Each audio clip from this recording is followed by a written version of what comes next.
Assalamualaikum warahmatullahi wabarakatuh. Alhamdulillahi rabbil alamin. Allahumma salli ala Muhammad wa ala ali Muhammad.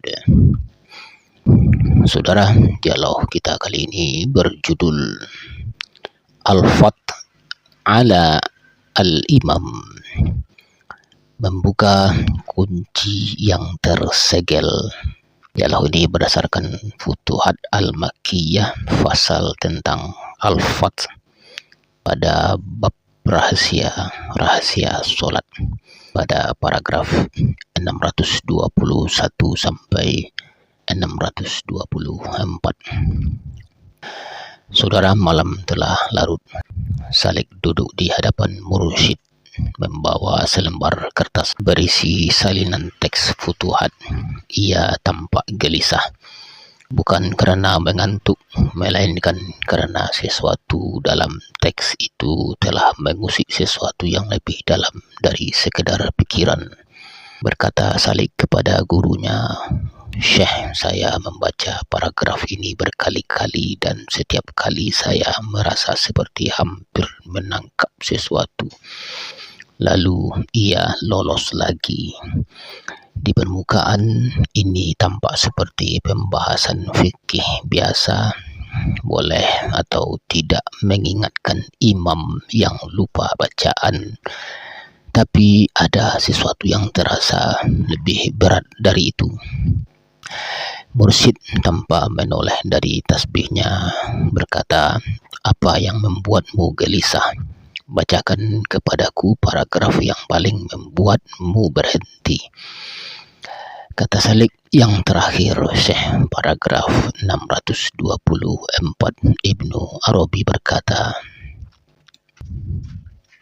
wal irtijaju 'ala al-'abdi fi sholati min awwali dalilin 'ala wujudi 'ainil 'abd." Bahwa tersumbatnya seseorang hamba dalam solat adalah bukti pertama atas adanya ain al-abd, keberadaan diri si hamba. Saya tidak mengerti apa hubungan antara lupa ayat dengan keberadaan diri. Mursyid kini menoleh dan tersenyum tipis, lalu berkata, "Bagus, pertanyaan yang tepat. Tapi sebelum kita masuk ke sana, kita harus menempuh jalan yang ditempuh Syekh Al-Akbar sendiri. Beliau tidak mulai dari batin, beliau mulai dari zahir, dari perdebatan para fuqaha. Mengapa menurutmu beliau melakukan itu?" Kata Salik, "Mungkin untuk membangun tangga." Kata Mursyid, "Tepat. Zahir adalah tangga menuju batin. Dan setiap anak tangga, kalau kau amati dengan jeli, sudah mengandung cahaya dari tingkat berikutnya. Maka ceritakan kepadaku apa yang diperdebatkan para ulama dalam paragraf 621. Kata Salik, "Ada 4 pendapat, Syekh. Pertama, boleh diingatkan. Kedua, tidak boleh sama sekali. Imam langsung ruku di tempat ia tersumbat. Ketiga, tidak boleh difat kecuali imam sendiri yang istata'ama, meminta dibantu. Keempat, tidak boleh difat kecuali dalam surat Al-Fatihah saja. Dan siapa yang memfat imam dalam surat lain, solatnya batal." Kata Mursyid, "Sekarang jangan lihat ini sebagai perbedaan hukum saja. Lihat sebagai perbedaan pandangan tentang siapa imam itu dalam relasinya dengan makmum. Coba rasakan pendapat pertama, boleh difat menempatkan makmum sebagai apa?" Kata Salik, "Sebagai penyokong, penolong." Kata Mursyid, "Ya, ada asumsi bahwa imam dan makmum adalah satu tubuh. Jika kepala tersandung, kaki boleh membantu menyeimbangkan. Tubuh solat adalah jamaah, bukan individu. Tapi pendapat kedua, imam langsung ruku di tempat ia tersumbat. Asumsinya berbeda total. Apa yang diasumsikan? Salik berpikir lalu menjawab bahwa imam sepenuhnya mandiri, bahwa apa yang terjadi padanya adalah urusannya sendiri dengan Allah. Kata Mursyid, lebih jauh dari itu. Pendapat kedua mengasumsikan bahwa al-waqt, momen sekarang, detik ini adalah hukum tertinggi. Imam berada di dalam momen. Tersumbatnya bacaan adalah kejadian ilahi dalam momen itu. Maka ia tidak boleh diperbaiki oleh siapapun. Karena perbaikan itu justru akan mengusik kehadiran ilahi dalam momen tersebut. Ia ruku di sana karena disitulah Allah membawanya berhenti. Salik terdiam. Kemudian Mursyid berkata, mulai terasa berbeda sekarang. Kata Salik, ya Syekh. Tapi lalu pendapat ketiga, hanya boleh difat kalau imam yang meminta. Bagaimana memahaminya? Kata Mursyid, di sana ada penghormatan terhadap dua hal sekaligus. Terhadap al-waqt dan terhadap al-qasd, niat awal. Selama imam diam, itu berarti ia sedang bersama waktunya, tidak boleh disentuh.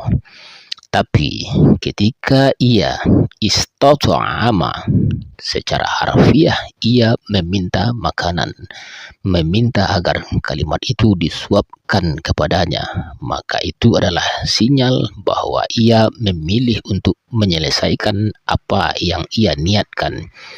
Ia yang memutuskan, bukan makmum yang memaksakan.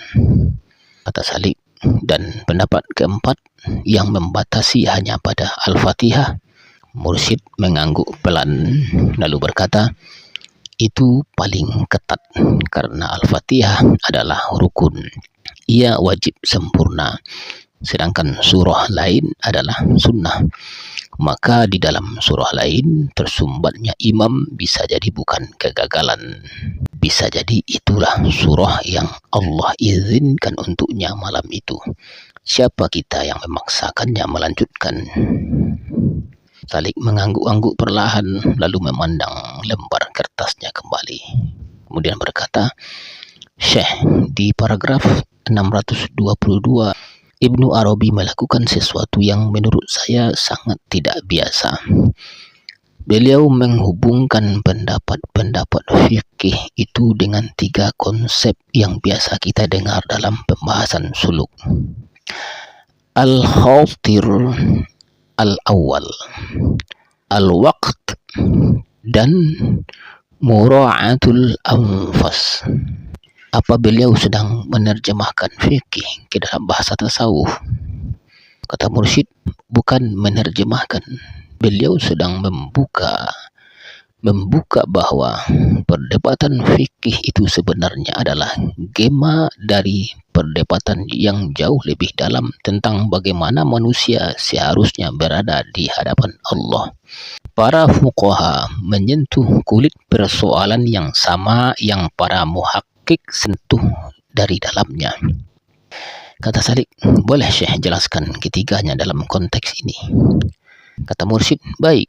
Mulai dari yang pertama, al-khatir al-awwal, lintasan pertama. Dalam ilmu al-qulub, para ahli berkata bahwa lintasan pertama yang jatuh ke dalam hati adalah tanpa campur tangan diri. Ia datang langsung dari alam gaib, dari hak, dari malaikat, atau dari sumber lain yang tidak bercampur ego. Maka siapa yang memegang prinsip bahwa al-khatir al-awwal adalah hukum, ia akan berkata, imam yang tersumbat itu, tersumbatnya adalah lintasan pertama, jangan diganggu. Setiap intervensi dari luar adalah lintasan kedua, ketiga, yang sudah bercampur kepentingan manusia. Kata Salik, maka ia berkata, jangan fat. Kata Mursyid, tepat. Demikian juga al-waqt. Prinsip bahwa kau harus sepenuhnya hadir di dalam momen itu, bukan membawa masa lalu, hafalan yang sudah kau susun, dan bukan merencanakan masa depan, ingin menyelesaikan surah ini sampai akhir. Jika prinsip ini yang kau pegang, maka tersumbatnya imam adalah tanda dari waktunya, dan ia harus mengikuti tanda itu, bukan melawannya dengan meminta bantuan. Kata Salik, dan mura'atul anfas. Kata Mursyid, mura'atul anfas, menjaga nafas, atau lebih tepatnya mengikuti aliran tajalli dari nafas ke nafas. Para ahli dalam makom ini memahami bahwa setiap nafas adalah tajalli baru. Allah tidak bertajalli dua kali dalam satu bentuk yang sama. Maka apa yang terjadi dalam nafas ini, termasuk tersumbatnya bacaan, adalah tajalli dalam nafas ini. Ia tidak harus sama dengan nafas sebelumnya. Imam tidak harus melanjutkan apa yang ia mulai, cukup hadir dalam nafas ini. Salik berbisik, subhanallah. Tapi Syekh, lalu ada bagian lain yang seolah kontradiksi. Ibnu Arabi berkata, adapun yang berpendapat dengan ma sabaqat bihis sabiqah, dengan apa yang didahului oleh niat pertama sejak memulai, ia boleh difat, bahkan imam boleh meminta. Bagaimana ini tidak bertentangan dengan prinsip-prinsip tadi? Mursyid tersenyum lalu berkata, ini adalah kedalaman yang paling halus dalam paragraf 622. Kau menemukan ketegangannya. Bagus. Sekarang dengarkan baik-baik. Ada perbedaan antara dua jenis kehadiran di hadapan Allah dalam solat. Yang pertama, kehadiran murni dalam waktu, tanpa rencana, tanpa niat bacaan tertentu. Engkau berdiri dan membaca apa yang datang. Engkau berhenti di mana Allah menghentikanmu. Ini adalah makom yang sangat tinggi. Di sana tidak ada aku hendak membaca surah ini. Ada hanya aku berdiri dan Allah berbicara melalui lisanku. Kata Salik. Dan yang kedua, kata Mursyid, yang kedua, kehadiran dalam niat yang telah disucikan. Engkau datang ke sholat dengan niat yang tulus. Aku akan membaca surah Al-A'la malam ini karena aku ingin menghayati tasbih di dalamnya. Ingin membawa kalimat-kalimat itu sebagai hadiah kepada Allah dari jiwaku. Niat ini bukan ego, ini adalah qasd, kehendak yang telah diserahkan kepada Allah sebelum sholat dimulai. Ia adalah as-sabiqah, yang mendahului.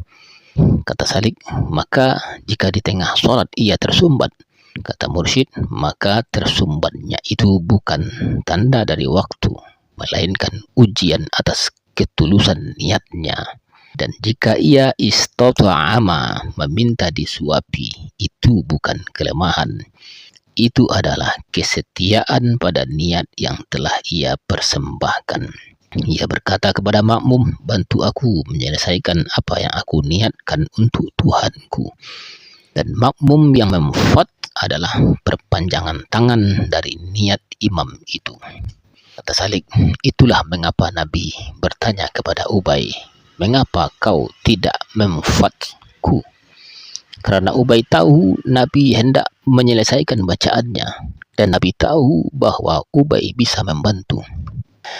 Mursyid mengangguk dalam lalu berkata, dan lihatlah kecermatan Ibnu Arabi. Fara'an nabiyul qasdal awal bil qiraati fa'arada tamamah. Nabi memperhatikan niat pertama dalam bacaan, maka beliau ingin menyempurnakannya. Nabi tidak sedang berbicara dengan hukum fikih. Nabi sedang berbicara tentang kehormatan niat yang tulus. Suasana hening sejenak. angin malam bergerak melalui kisi-kisi jendela. Salik berkata, Syekh, sekarang paragraf 624 yang paling berat. Ibnu Arabi berkata, al-irtijaj, tersumbatnya imam dalam solat, adalah tanda pertama wujud ain al-abd, keberadaan diri si hamba. Dan beliau berkata, itu bukan sifat hak. Apa maksudnya? Mursyid diam sebentar lalu berbicara pelan. Kau tahu apa itu ain? Kata Salik, dalam istilah Ibnu Arabi, ain adalah hakikat tetap dari sesuatu. Al-a'yan sabitah, entitas tetap di dalam ilmu Allah. Kata Mursyid, ya, ain al-abd adalah keterbedaan si hamba dari Allah, kekhususannya, kekhasan dirinya yang membedakannya dari hak. Dan wujud ainul abd, adanya diri sang hamba dalam konteks ini bukan sesuatu yang metafisik, tapi sesuatu yang terasa dalam pengalaman solat. Ia adalah momen ketika si hamba hadir sebagai dirinya sendiri, bukan sebagai cermin hak. Kata Salik, dan tersumbatnya bacaan adalah tanda dari itu. Kata Mursyid, pikirkan, mengapa seseorang bisa tersumbat dalam bacaan Al-Quran? Ada dua sebab utama. Ia tidak hafal atau ia hadir sebagai dirinya terlalu kuat sehingga ia yang mencari kata-kata, bukan kata-kata yang mengalir melaluinya. Ibnu Arabi sedang berbicara tentang yang kedua, irtijaj sebagai gejala diri yang terlalu eksis. Salik tercenung lalu berkata, jadi ketika seseorang sholat dan lisannya lancar tanpa tersumbat, itu bisa jadi karena dirinya telah tidak hadir. Kata Mursyid, dalam makom tertinggi, ya, bukan karena hafalan yang baik. Meski hafalan yang baik juga membantu, tapi ada solat di mana lisannya bergerak dan si hamba sendiri heran dari mana kalimat-kalimat itu datang. Itulah solat yang fi rabbih, dengan Tuhannya, bukan sekedar li rabbih, untuk Tuhannya. Kata Salik, bedanya? Kata Mursyid, solat untuk Tuhan masih menyisakan jarak. Aku di sini, Tuhan di sana. Aku mempersembahkan ini. Solat dengan atau melalui Tuhan, bi Rabbi, adalah solat di mana batas itu menjadi sangat tipis. Bukan panteisme, bukan persatuan substansi, tapi hadir bersama hak dalam setiap detail solat. Sehingga tidak ada lagi aku yang membaca, melainkan kalam Allah yang membaca dirinya sendiri melalui lisanku. Kata Salik, dan dalam solat seperti itu, kata Mursyid, tidak ada irtijaj, karena tidak ada aku yang bisa tersumbat. Yang tersumbat hanya aku ain al-abd. Hak tidak mengenal tersumbat, karena hak adalah sumber kalam itu sendiri. Maka Ibnu Arabi berkata, fa inna dzalika laisa min sifatil haqq, itu bukan sifat hak. Salik berbisik. Maka perintah Ibnu Arabi di akhir paragraf itu, fayarka'u haitsun taha bihi rabbuhu min kalamih, ia ruku di tempat Tuhannya membawa kalimatnya berhenti. Itu adalah, kata Mursyid, itu adalah isyarat terbesar dalam seluruh fasal ini. Perhatikan pilihan kata, bukan di mana ia berhenti, bukan di mana ia tidak ingat lagi, melainkan di mana Tuhannya membawa kalimatnya berhenti. Subjek aktifnya adalah Tuhan. Imam bukan yang berhenti. Tuhan yang menghentikan aliran kalamnya melalui lisan imam. Maka titik tersebut adalah titik keridhaan ilahi, bukan titik kegagalan. Kata Salik, dan ia ruku di sana. Kata Mursyid, ia ruku tunduk di titik di mana Tuhan memilih untuk mengakhiri pembacaan kalamnya malam itu. Ini adalah kepasrahan sempurna pada irama tajalli. Tidak ada yang kurang, tidak ada yang gagal. Fadzalikal ladzi tayassara lahu minal Qur'an. Itulah yang dimudahkan untuknya dari Al-Quran malam itu, kata Salik. Dan Ibnu Arabi menutup dengan ayat faqra'u ma tayassara minal Qur'an. Mursyid diam sejenak lalu berkata, ayat itu biasanya ditafsirkan, bacalah sebisamu sesuai kemampuanmu. Tapi dalam makom yang sedang dibicarakan Ibnu Arabi, ia dibaca berbeda. Bacalah apa yang dimudahkan, bukan dimudahkan oleh hafalanmu, bukan dimudahkan oleh latihanmu, melainkan dimudahkan oleh Tuhan dalam momen itu. Ma tayassara, bukan ma hafizta, bukan apa yang kau hafal, tapi apa yang hak bukakan untukmu malam ini. Salik terdiam lama, angin berhenti, lampu temaram bergerak pelan. Lalu Salik berkata, Syekh, saya mulai merasa bahwa fasal ini bukan hanya tentang sholat jamaah. Ini adalah tentang peta seluruh perjalanan suluk. Mursyid mengangguk lalu berkata, jelaskan. Kata Salik, irtijaj, tersumbat, adalah metafora untuk setiap momen dalam suluk ketika seorang murid tidak tahu harus melangkah kemana, tidak tahu ayat mana yang harus dibaca dalam hidupnya. Dan para guru berbeda pendapat. Ada yang berkata langsung saja terus, ada yang berkata berhenti dan diam, ada yang berkata tanyakan kepada guru. Dan Ibnu Arabi berkata, itu semua tergantung pada di makom mana engkau berada, pada apa yang menjadi hukummu, waktu, khotir awal atau qasad yang telah disucikan. Mursyid tersenyum dalam dan kata Salik, dan yang tertinggi, jika engkau sudah fi rabbik, bersama Tuhanmu, maka tersumbatmu pun adalah iringannya. Engkau tidak perlu ditanya, tidak perlu meminta, tidak perlu difat oleh siapapun. Engkau rukuk di mana dia menghentikanmu, dan di sana, di titik hentimu adalah titik terdalam dari solatmu. Mursyid setelah hening panjang berkata, sekarang kau tidak lagi membaca Ibnu Arabi, sekarang Ibnu Arabi sedang membacamu. Salik tidak menjawab. Ada sesuatu yang tidak perlu dijawab dengan kata-kata. Di luar, malam bergerak dalam diamnya sendiri, tidak tersumbat, tidak mencari kalimat berikutnya, hanya mengalir. Saudara, demikian dialog kali ini, semoga bermanfaat. Wallahu a'lam bishawab. Assalamualaikum warahmatullahi wabarakatuh.